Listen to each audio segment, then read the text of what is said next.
about having a bigger car or bigger bank account. It's just, I want to be better. We've been to that evolution at Cosford. I have, yeah. Pressure, Yeah. You know he's going to take the whole floor now.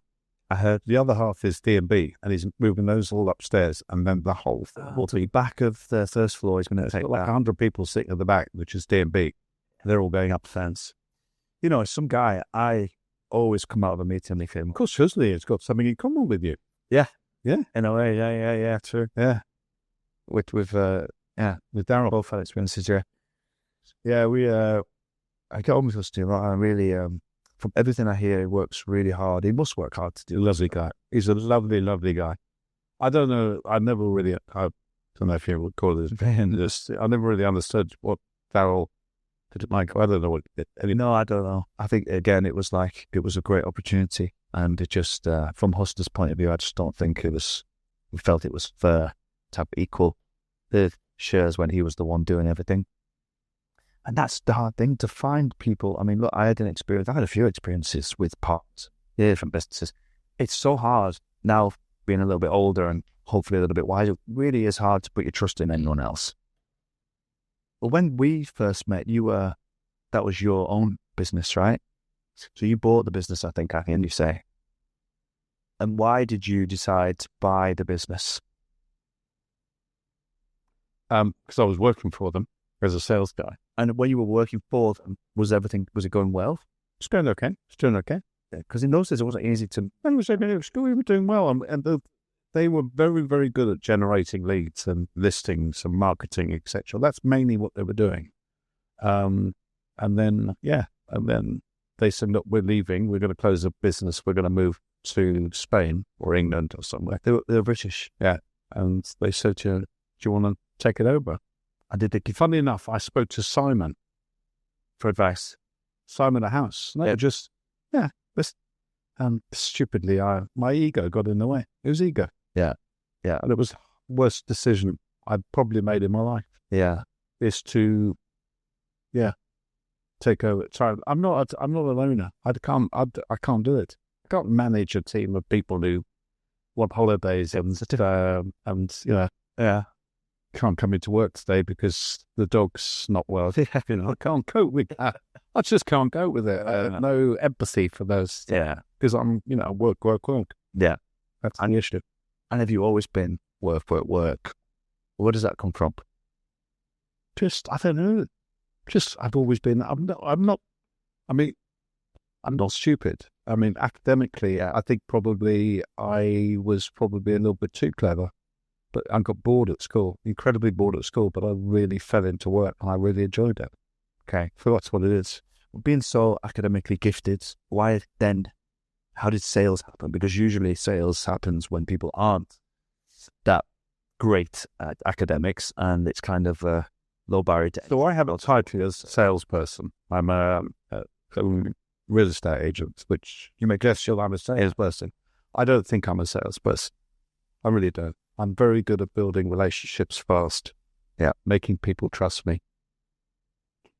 Portraying that image of being, because I'm totally myself. I'm honest and trustworthy, etc. So I don't think I'm a salesperson. I'm not into this, closing techniques and all that. Takeaway clothes. I always remember something clothes. I'm like, if I take it away, they don't come back. Yeah. So how does that work? And I need to get paid. I don't know all about all that stuff. And I never even go on the internet and look at these people. Okay. I think some people might say I'm a natural born salesman, but I don't know if that's true. I just like dealing with people. I think with you, I get a sense of detachment from the outcome. I don't feel like you're too worried about losing a deal. If it doesn't feel right, you're not going to push someone and beg them to take it. But I think are you recording this? We're going, yeah? Yeah. Just soft open. Let me just play you a message. Yeah. Which I think, in a way, I mean, I've played this before, basically, Charlie Bannon, he's the managing director of House & House. He's the fourth man in the team of directors at House & House. Yeah. He's a lovely guy. He's got a brain like you wouldn't believe. Hang on. Is it clients? It's quite a lot on LinkedIn, I think. Sorry? It's quite a lot on LinkedIn. Yeah, because he's trying to... Right. I say, just shared your number with a gentleman called Daniel, and it's likely to reach out. Looking to place some money into off-balance investments or Dubai. So when it comes to mind, I naturally got a bit of most people I connect you with, told him that you're a 65-year-old man that's sold off real estate in Dubai, and so tomorrow never having to sell another property, but you still do so. Just to highlight to him, and you're going to give them the best advice on what to do next when it comes to his portfolio. Thanks, Lee. Good done. Yeah, that's the key. Sold enough real estate not to have to sell real estate. Yeah, that's a good summary, isn't it? But I love doing it. Yeah. And it's not about I always say this. I get more upset when I lose a deal than when I actually. The emotional factor, is much greater when I lose something rather than winning deal. Okay. So I don't like losing deals. I don't like losing to my competitors. So I think I was thinking about this. I talked to my team the other day, and I talked to Luke about this. Luke is one of the hair. What drives me? What is it actually? Gets me up in the morning. And I'm not entirely sure, but I think it's because I'm secretly competitive. Okay. But when I say secretly competitive, I'm not. No one would say, "Oh, he is really competitive." But when I hear that X has just done this or done that, etc., I want to do better. Okay. Yeah. It's not about having a bigger car or bigger bank account. It's just I want to be better. Yeah. And have you always had that? Yeah, I think so. Yeah. Yeah, I think that's where. I think in the past when I was younger, I would give up much easier than I do now. Okay. Usually goes the other way around. I think none of people get a bit older. I know. I think now I'm more. You don't feel like you're slowing down then, that's all. Well, my body is, but my mind isn't. But I think training, which we'll come on to in a little bit. But just to go back again, so very academically gifted and bright, almost too intelligent. No, I wouldn't say that. No, don't take that. I think I'm not stupid. That's the thing. Okay. And I could have done well if I'd applied myself at school. I didn't apply myself because I didn't really enjoy school. I didn't enjoy the whole environment. Yeah. My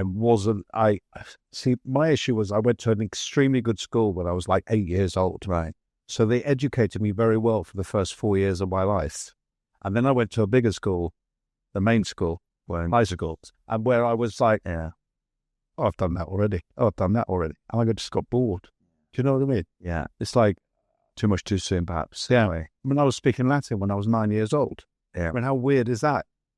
And then I went to a school where they didn't even teach Latin. So it's just, who needs Latin? Well, I think you need Latin a lot. Yes, but there we go. It helps you learn Italian or wherever. But no, it's just, I think I was just, I was lazy at school. Okay. Yeah, disappointing. And then car sales came. My first jobs actually were in restaurants. Okay. I worked in the restaurant business. I worked in places like the Hard Rock Café in London. Okay. I was a doorman at the Hard Rock Café for about 2 years. Doorman as in bouncer? No, as in a maitre d'. So I would greet the clients. Yeah. The Hard Rock Café in Piccadilly, people would queue for 2 or 3 hours for a burger's very much too amazing. I don't know if they still do. Do they? I don't know. But they used to queue around the corner, to get in.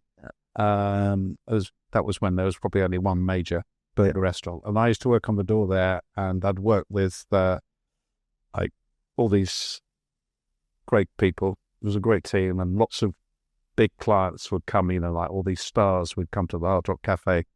I was the guy that would get them to the front of the queue, go and seat them and everything. And I did that for a year or so. That was fun. Yeah. I worked at McDonald's. I was one of the first employees of McDonald's in England. Wow. We opened the second McDonald's, which was a second or third McDonald's, which was in the Haymarket. It was the first one in the West End of London, I believe. So, and in fact, I was one of 2 British people who worked there. All the others were Americans. Wow. So they come over to the San team to get started. No, they brought over an American management team, but all the guys that worked there came from the American school in London. Got it. One of the American schools. So I worked with a load of American kids, plus me and one other guy who was from England. Funny enough, he went to a school very close to where I was. But yeah, did that for a few years while I was at school. It's my weekend job. Okay. Used to earn around 40p an hour. What's that in dirhams? About 3 dirhams, 2.5 dirhams an hour. Yeah. It was good money at the time. Yeah. Charlie, so how much did that be a week or a month?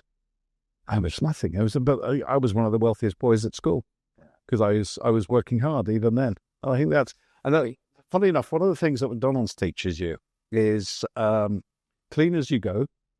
So do what you need to do right there and then move on to the next thing. Yeah. So that was not taking on too much and get process. Yeah. Very much process, step by step. It was like clean as you go. Like everything you do, there's a purpose. And then you move on to the next thing and the next thing and the next thing. And it was like process. And I think that was a good education for me. It was a good work ethic. Yeah. Interestingly. Yeah. And you had to work fast and quick. And yeah. It was all about everybody. Everybody had to get served within 60 seconds. Otherwise, you get their food for free. Wow. There was a clock on top of the till. You took the order, you pressed the clock like you do when you play chess. Wow. Pressed the clock and it ticked around. And if they didn't get their food within 60 seconds, they got it for free, unless they had a special order, like no pickles on that burger. Ah, okay. And then you have to take a bit longer. But if it was a standard thing, off the menu item. Wow. Can you imagine? It's unbelievable. Have you seen the film, The Founder? Yeah. It's interesting. Yeah. It's cool. Yeah. So now when you go to McDonald's, and I don't go very often, to be honest, very rarely, probably once every 5 years. I can't imagine how you have to wait like 5 minutes for your food. I know. What's that all about? It's fast food. Yeah, it's not really that fast, is it? Yeah. It's like medium speed anyway these days.